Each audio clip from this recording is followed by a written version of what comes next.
Thanks to a joint project between the Zaporizhzhia OVA, the Brigade Recruiting Centers, and the regional TCC, the Zaporizhzhia region is currently seeing a real influx of Colombian fighters.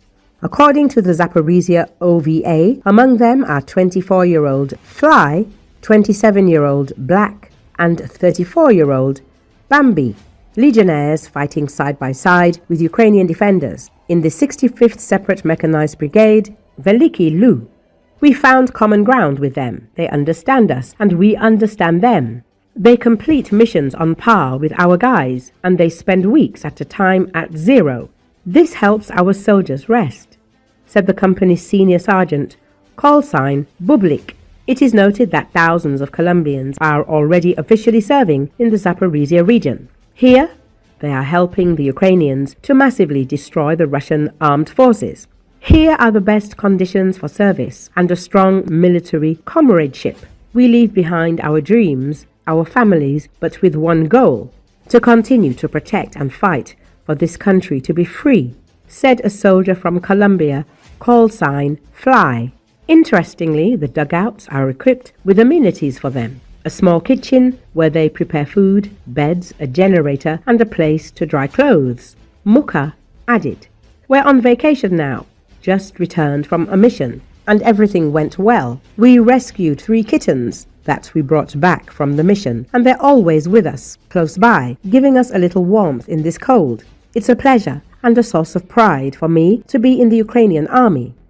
It is important that Colombians have become part of the international front that, together with Ukrainians, is holding the line against the Russian occupiers. An investigation by Die Welt reported that Colombians are undergoing intensive training at a secret training ground before their first rotation on the front lines. The training is conducted in Spanish, facilitating preparations for groups made up of South Americans. According to Ukrainian sources, approximately 2,000 Colombians have already arrived in the country as contract soldiers. Some of the foreigners serve in the International Legion, while others serve in regular infantry units. In addition to Colombians, the contingent also includes Chileans and Brazilians.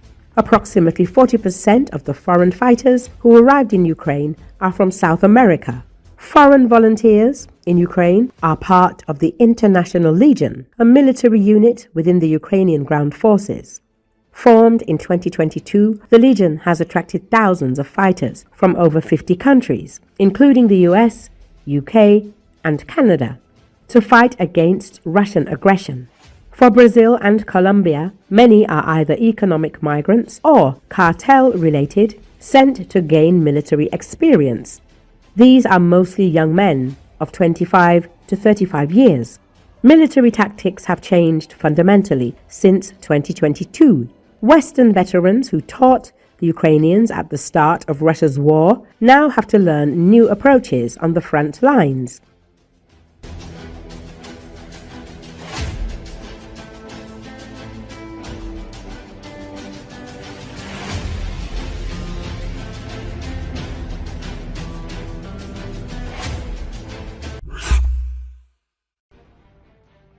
In recent weeks, the frequency and intensity of Ukrainian Defense Forces strikes on annexed Crimea have increased significantly. Attacks are occurring daily, with more of them being effective than in previous months.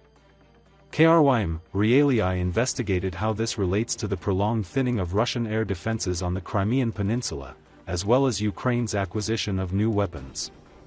In November, attacks on Russian military facilities in annexed Crimea became more frequent than in previous months, and Ukraine also launched strikes on energy facilities and strategic enterprises. Recently, Robert Madyar Brovdi, commander of the Center for Unmanned Systems, reported new strikes on Russian military infrastructure on the Crimean Peninsula. According to him, the SBS birds visited the Brom chemical plant in Krasnoperkopsk, which operates for the Russian military-industrial complex, and also hit a number of energy facilities critical to the power grid. Then Krymsky Vita reported that the 220 kV Krasnoperkopsk substation, located near the Crimean soda plant, was damaged. This substation is a key element of the peninsula's power grid, one of the key transmission lines.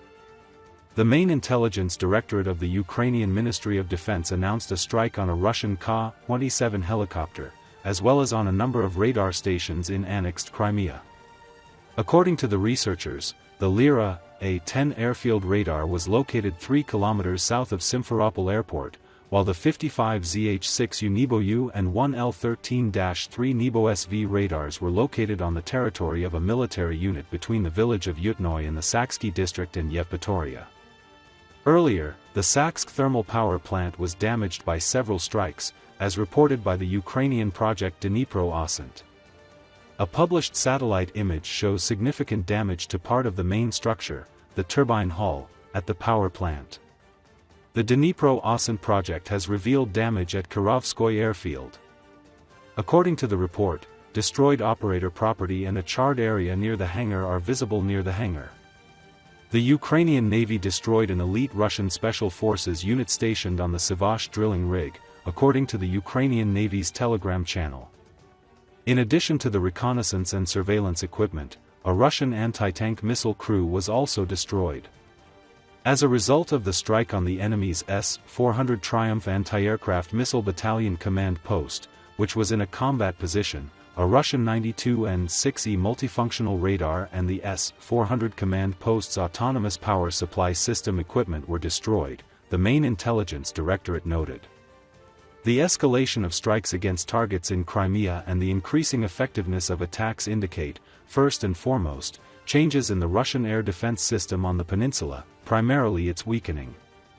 Ukrainian defense forces have destroyed dozens of radar stations and a number of anti-aircraft missile systems in recent months. Apparently, Russia is failing to replace these losses, and gaps are appearing in the air defense system, which the Ukrainian military is successfully exploiting. A Crimean military expert, a former Ukrainian officer, and a lieutenant colonel in the Ukrainian Armed Forces Reserve, shared his opinion with Krym Realii on condition of anonymity. The expert also believes that strikes against energy infrastructure, oil depots and electrical substations, reduce the logistical capabilities of Russian troops. When there's nowhere to store fuel, tankers have to travel tens and hundreds of kilometers from accessible storage bases. The same applies to energy supply. It's also a means of supporting combat operations, including rear echelon units, the Crimean expert emphasizes. A retired captain of the third rank, who previously served in Ukrainian military intelligence, commented on the possible reason for the increased effectiveness of attacks on Crimean targets to Krym Realii on condition of anonymity. The weakening of Russian air defenses is one of the main factors, but I would also like to note the increased combat capabilities of the self-propelled howitzers. New types of weapons are being used, and annexed Crimea has become a testing ground for them, notes the retired officer. According to a former military intelligence officer, if Ukrainian drones and missiles manage to penetrate Crimea's air defenses, which are second only to Moscow's, then in the vast expanses of Russia, where the air defense system is significantly weaker, weapons labeled "Made in Ukraine" will be unstoppable.